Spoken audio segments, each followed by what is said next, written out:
मैथिली दुल्हन। इसके मनमोहक गीत जरूर सुने। यदि अच्छा लगा तो चैनल सब्सक्राइब जरूर करें।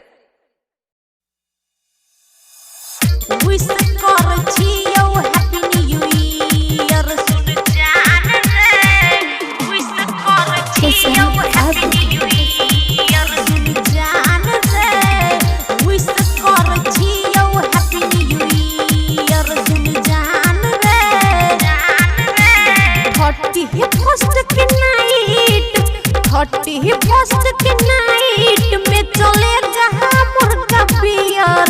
सुन यार रे, सुन जान रे, विश कर छियौ हैप्पी न्यू ईयर। सुन जान रे, विश कर छियौ हैप्पी न्यू ईयर। 31st के नाइट, 31st के नाइट में चले जहाँ मुर्गा पियर।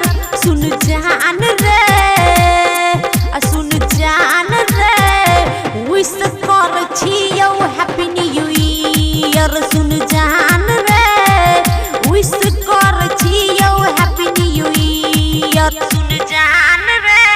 निजाम बाबू,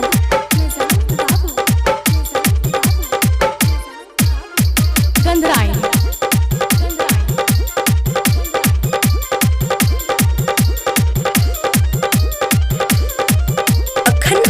सुन रहल छी मदनेश्वर स्थान मदना से दुल्हन म्यूजिक की शानदार प्रस्तुति।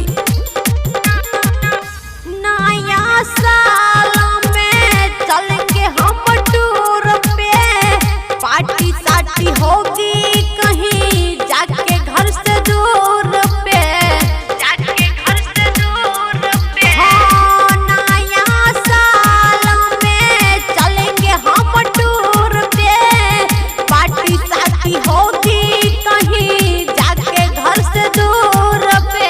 गले लगा के बोलेंगे, गले लगा के बोलेंगे I love you my dear. सुन जान रे, सुन यार रे, विश कर छियौ हैप्पी न्यू ईयर। सुन यार रे, यार रे, यार रे। निजाम बाबू,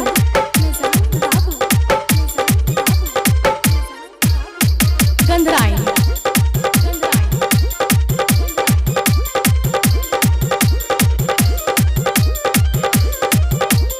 अखन अहाँ सब सुन रहल छी मदनेश्वर स्थान मदना से दुल्हन म्यूजिक की शानदार